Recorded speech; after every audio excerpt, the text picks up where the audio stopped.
Assalamualaikum warahmatullahi wabarakatuh. Kembali bersama kami di cerita-cerita seputar batu bara. Baik kawan-kawan yang berbahagia, selamat malam semuanya. Ya, di sini kami akan membahas tema-tema hangat yang sedang diperbincangkan di kabupaten kita tercinta ini, yaitu tema yang hangat pada malam hari ini itu tentang BLT dan bansos yang sangat lamban perealisasiannya terkait dampak COVID-19. Begitu abang-abang sekalian. Oke, sebelumnya saya memperkenalkan diri. Nama saya Sud Wijaya. Saya selaku yang akan membawa diskusi kita pada malam hari ini. Baik, hadir bersama kita Bang Fadli Masan. Bang Fadli Masan selaku akademisi STIP Batubara dan juga pakar politik muda di Kabupaten Batubara. Dan juga bergabung bersama kita Abang Dada Malik selaku perhati kebijakan publik dan juga aktivis nelayan. Beliau aktif di kegiatan-kegiatan nelayan, pejuang nelayan di Provinsi Sumatera Utara.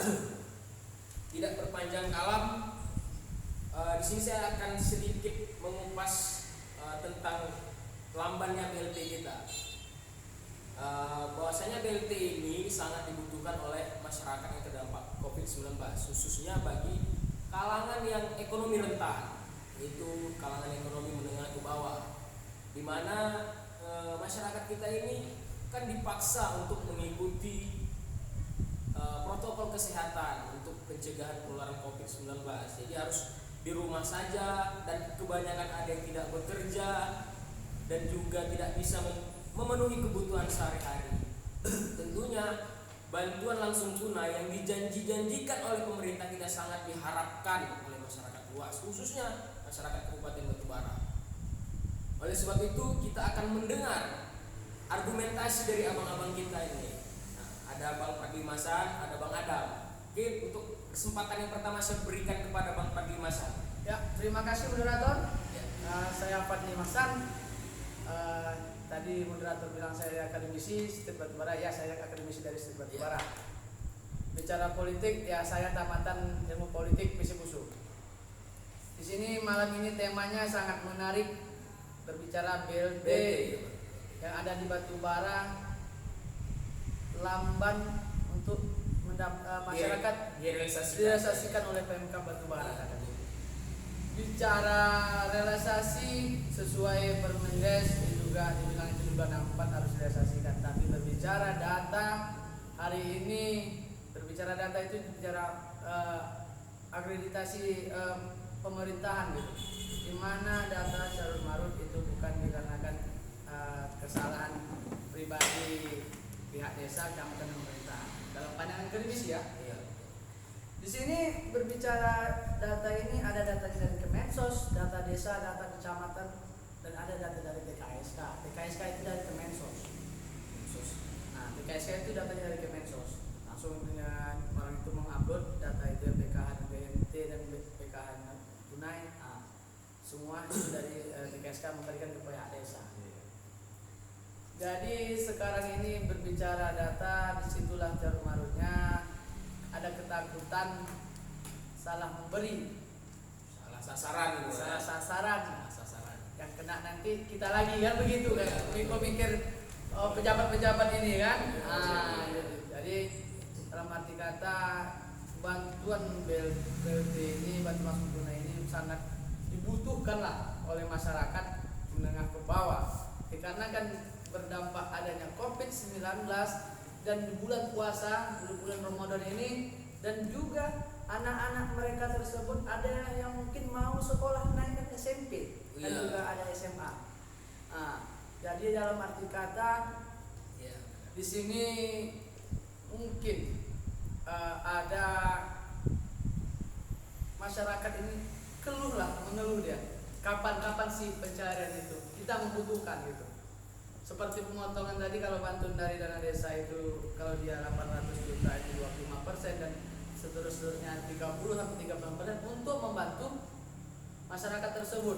Masyarakat yang terdampak tadi. Tapi kan ada juga masyarakat yang penuh penduduk. Cemana seperti ini kan? Apakah dari misalnya 600.000 dibagi 2, 300 agar pemerataan? Kesepakatan. Jadi kepala desa pun yang pernah saya jumpakan, ini udah buat aja kebijakan dari Bapak biar tidak semena-mena. Ini Bapak lagi kemudian kelaknya gitu. Bicara politik ini kita lihat dalam Bantul ini, pandangan saya tidak ada dipolitisasi atau dipolitikan, tidak ada. Terkait lambatnya ini tidak ada politisasi. Tidak ada. Keterlambatan ini yang saya pandang, keterlambatan ini hanya di data. Nggak ada politisnya. Tapi bisa juga kita tidak bisa berasumsi itu betul atau tidaknya, bisa aja didepositokan ke bank. Kita nggak tahu juga. Bisa aja. Kita tidak tahu ya kan. Di dalam arti kata ini kan dana besar, bisa saja. Tapi itu cuma asumsi yang tidak kita tahu. Tapi saya merasa ini hanya data. Saya berasumsi ini hanya data. Karena caru marut data. Mereka tidak mau semalakama gitu. Terkait juga dalam arti kata COVID-19 ini yang ada 60 juta itu dipotong dari dana desa ya untuk bantuan penanganan COVID di desa. Memang saat ini transparansi itu belum kita terlihat. Tapi kebijakan-kebijakan di kepala desa ini ada, saya lihat kayak penyemprotan inspektan di desa-desa itu ada, tapi berbicara transparansi belum saya lihat gitu. Tapi bicara ini masyarakat lah untuk merasakannya gitu. Kalau bicara kebutuhan BLT sangat-sangat dibutuhkan. Nah, itu mungkin saya paparkan. Begini Bang, ini kan kita bahas bansos dan BLT. Tadi Abang ada sedikit membahas tentang bansos PKH gitu kan dari PKSK. Ini lagi hangat-hangat juga nih bansos nih ya kan. Lagi hangat-hangatnya bansos. Bahwasanya bansos ini dicurigai ada politisasi di sini gitu. Ada politisasi antara rezim, entah itu pemasok atau itu entah siapalah di balik ini yang bala anamnya ya kan. Joker di balik ini kita nggak tahu nih siapa jokernya ini. Jadi ini sangat meresahkan dan media pun sudah banyak mempublish tentang ini, tentang KPM yang menerima bantuan non tunai berupa sembako itu tidak sesuai dengan nominal. Nah itu tadi kan agak disinggung Bang Padli, tapi saya langsung teringat ke situ ya kan. Wah, ini dan menyangkut BUMD kita itu, disayangkan. Kok bisa kayak gitu gitu? Gimana tuh Bang tanggapan Abang? Apakah memang politisasi terjadi di sini di dalam kebijakan Pemkab terkait bansos berupa bantuan non tunai itu, dari bantuan non tunai PKH gitu ya? Kalau bicara bansos yang dari non tunai tadi, bicara ada politisasi nama BUMD. Ini saya hanya melihat dari kacamata media saja, belum sama orangnya ya. Oh iya, Kacamata media yang mengupload terus dari Metro apa semua yang masyarakat keluh kesahkan. Yang seharusnya dia 200.000 dapat ABCD gitu kan. Waduh. Nah, kan begitu. Tapi Tahu. bicara politisinya dipolitisasikannya uang bantuan non tunai ini karena nama BUMD, mungkin adanya kesepakatan, dalam arti kata saya membeli bahan misalnya tomat, jadi kan harus dibayar kan. Nah, mungkin ketakutan itu ya yang kita lihat, pedagang ini kan takut bangkrut, takut rugi. Mungkin ada orang tua penengah, mungkin kita tidak apa tahu. Saya masih lihat dari kacamata media ya kan, sama orangnya sampai saat ini belum pernah jumpa. Yang di media itu bilang A, B, C ini masuk deh. Saya tidak pernah berjumpa sama orang itu. Saya masih berbicara kasat mata dalam pemikiran saya dengan akademisi saya. Kalau berjumpa kan bisa tak? Kenapa? Bicara politisinya ya kan. Tapi berbicara ini akademisi ini sangat dibutuhkan sama masyarakat. Jangan masyarakat ditokong. Dalam arti kata masyarakat sudah pintar sekarang. Dalam arti kata keterbukaan lah. Iya, harus ada transparansi kebijakan terkait ini permasalahan ini. Baik, sepertinya Bang Adam sudah nggak sabar nih mau ngomong ya. Langsung saja. Pertama kita lanjutkan nih ke tema yang sudah sangat hangat kita bahas tentang bansos dulu gitu kan. Memang si BLT ini akan direalisasikan gitu kan. Namun lambat. Nah, itu bahasan yang kedua. Tapi pertama, Bang, coba tanggapi dulu tentang bansos PKH yang tunai tadi. Ini kan bahwasanya ada aliran dana yang tidak sedikit gitu kan ke rekening si Anu gitu kan. Dan ada saya baca di satu media, aliran dana ini ke keluarga gitu ya. Tahu lah kawan-kawan ke keluarga siapa kan gitu. Jadi saling tuding menuding, siapa gurita penguasa ini ya kan, siapa gurita yang menyedot uang ini sehingga masyarakat tidak merasakan bantu itu bagaimana Pak? Coba. Oke, baik. Selaku pemerhati kebijakan publik. Baik. Terima kasih Dinda Sweet. Dan selamat malam Bang Dapat Patli. Oke. Jadi begini sebenarnya, saya ingin menyudutkan pandangan saya ini di dua institusi sebenarnya, pemerintahan dan juga Dewan Perwakilan Rakyat yang terhormat ya Kabupaten Batubara. Jadi ini bicara tentang kebijakan publik, ya bicara tentang kebijakan publik sekali lagi bahwa Pak Bupati bersama dengan Wakil Bupati Kabupaten Batubara dan juga anggota Dewan kan gitu, belum mendapatkan sinkronisasi untuk bercengkrama politik kan begitu ya, seperti apa kita nggak tahu.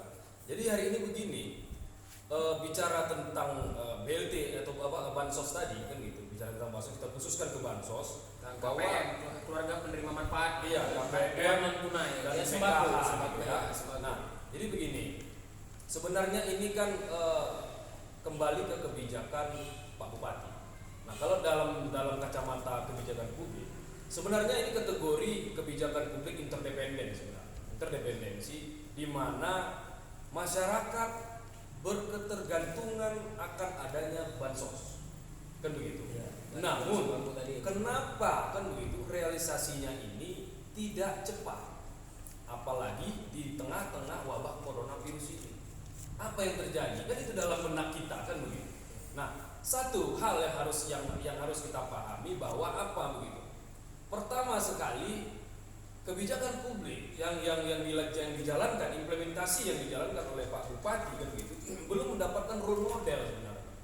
Dari mana gitu?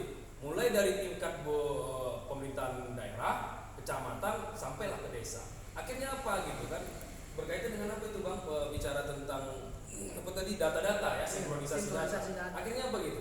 Pak Bupati ini sampai detik ini belum mendapatkan role model kan begitu, arah pembicaraan Pak Bupati dan komunikasi yang harus dibangun seperti apa, baik dari tingkat kabupaten sampai ke tingkat daerah. Ini yang belum sebenarnya kan begitu. Ditambah lagi anggota dewan kita ya tenang-tenang saja itu di sana kan begitu, nggak ada menyuarakan ini. Pak Bupati kenapa ini belum terrealisasi kan begitu. Nah itu kemudian lagi intens lah media membicarakan tentang BUMD kan begitu. Nah ada beberapa wawancara ataupun liputan dari media kita baca, kita konsumsi sama-sama bahwa Pak Bupati telah mengetahui KPM ini dialirkan kan begitu, pendebetannya itu di satu orang kan gitu, petinggi operasional BUMD itu kan gitu. Nah apa yang terjadi sebenarnya dalam kacamata kebijakan publik, bahwa Pak Bupati sampai detik ini kan begitu gagal dalam implementasian kebijakan. Karena apa gitu? Kalau dia memang mengerti tentang kebijakan yang seharusnya diambil kan gitu. Ini bicara konsep the right man in the right place, menempatkan orang yang tepat pada tempatnya sesuai sunnah Rasul juga sesuai nih. dengan sunnah Rasul. Iya betul nih. Kan begitu. Iya. Jadi BUMDes BUMD itu BUMD kan gitu, di bawah naungan pemerintahan kabupaten harus meletakkan orang-orang yang tepat pada tempatnya. Hari ini apa yang terjadi?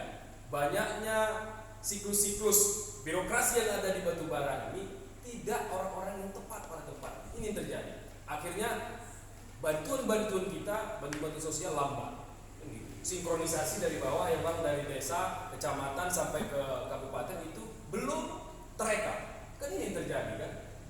Asumsi masyarakat apa gitu? Wah ini pemerintah ini main-main dengan bansos. Kan ini dia paradigma masyarakat kan gitu. Stigma yang berkembang Seperti itu. Pemkap nggak serius nih ngasih bansos. Betul. Nggak serius nih ngasih bantuan tunai ke KPM. Iya. Karena kenapa gitu? Pak Bupati bersama dengan wakil bupatinya kan gitu tidak melakukan pendekatan kebijakan publik yang holistik dan vulgar. Kenapa? Transparan gitu ya. Nggak vulgar dia membicarakan ini, bansos ini sekian, tanggal sekian. Kenapa ditarik ulur lagi kebijakannya kan begitu? Akhirnya adanya schedule yang dibatalkan. Kenapa ini realisasinya sampai detik ini belum terjadi? Adanya pemotong-pemotongan kan begitu. Ya harusnya kalau ada pemotong-pemotong dan penyelewengan di KPM warung ya Warung. Nah, warung ini. Warung. Kalau memang ada ini terjadi di Kabupaten Batubara, ini nggak bisa dibiarkan. Ini akan menjadi pundi-pundi korupsi, kolusi dan nepotisme yang akan menjamur di Kabupaten Batubara. KPK seharusnya langsung bisa KPK harus mencium ini ya. Iya. Dan Iya, beberapa KPK. aktivis saya mohon ya kepada aktivis itu sebagai pemerhati kebijakan atau gitu. Menganalisa Iya, lah. kebijakan ini di Batubara banyak yang salah.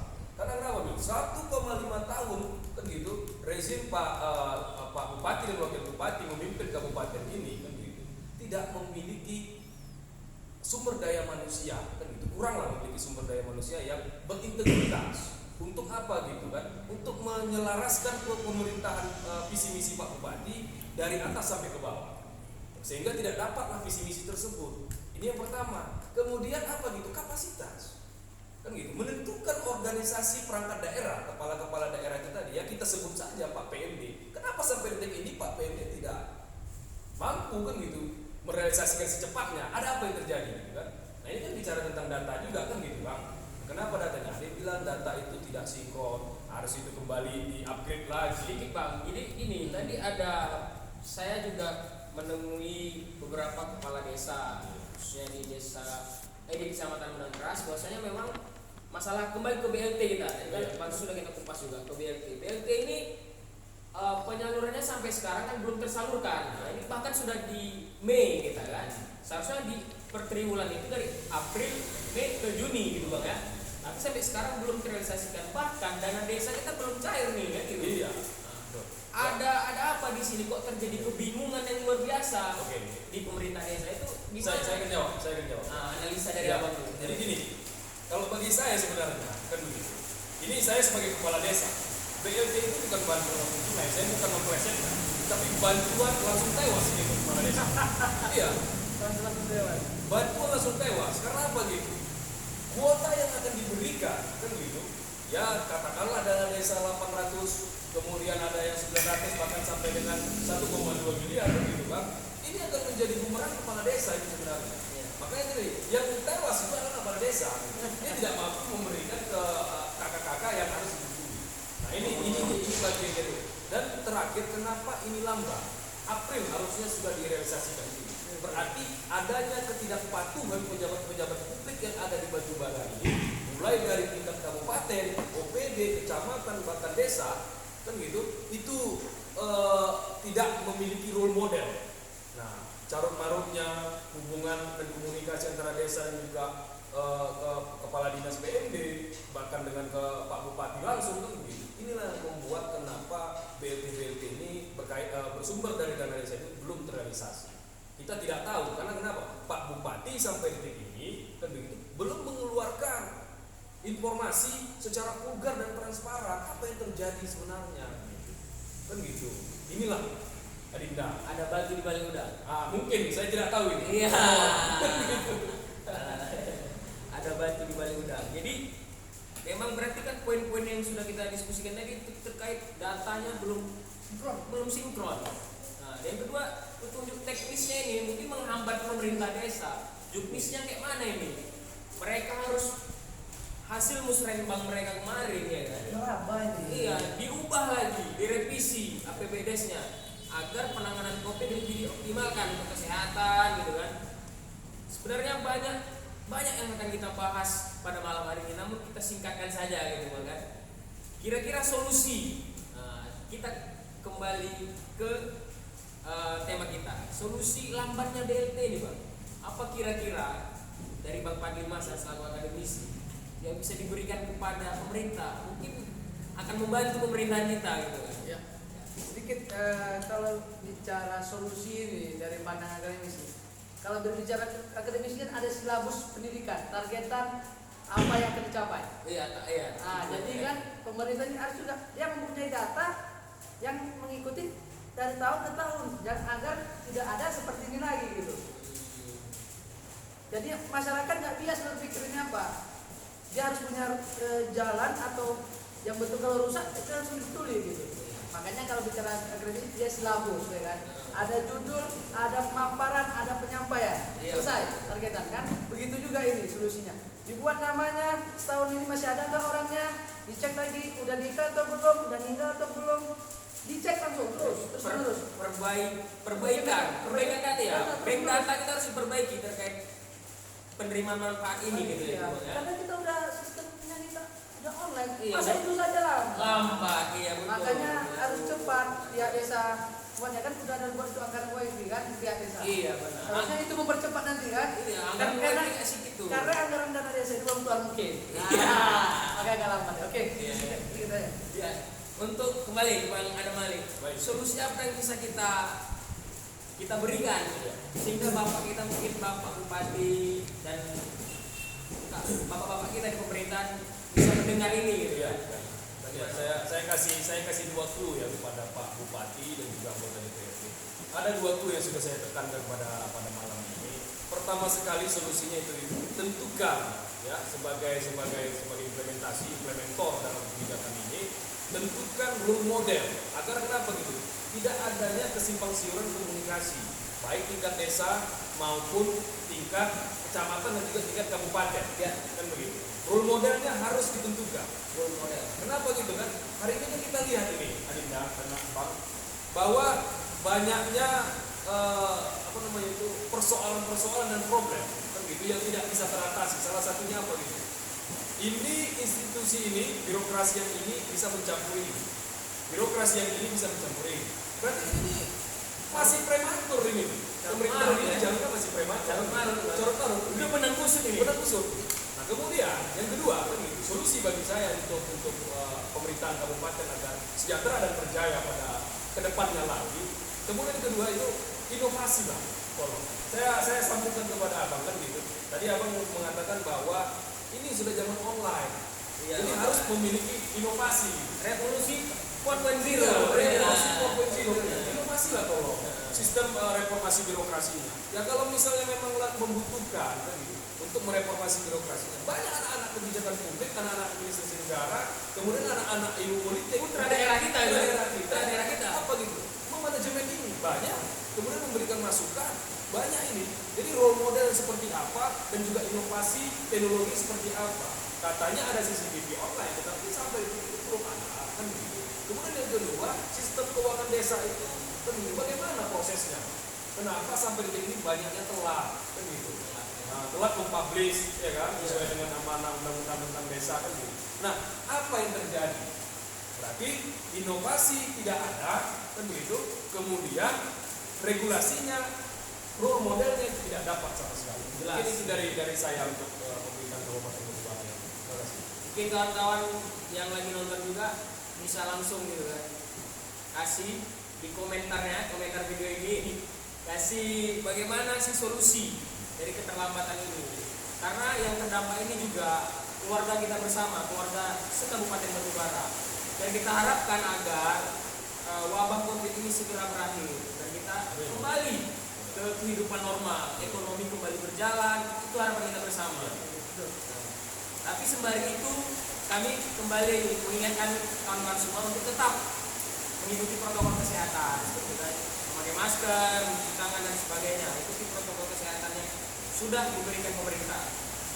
Sebenarnya putra-putra daerah ini ingin bersama pemerintah kita membantu pemerintah kita baik. Cuman memang belum terakomodir nih. Bang Adam ini belum terakomodir nih ya. Nah, seharusnya ajak diskusi dong. Pemkab terhadap mahasiswa maupun putra daerah yang sudah punya kapasitas untuk itu. Mungkin itu saja perbincangan kita kan. Cerita-cerita kita malam ini sampai di sini saja. Saya ucapkan terima kasih. Wassalamualaikum warahmatullahi wabarakatuh.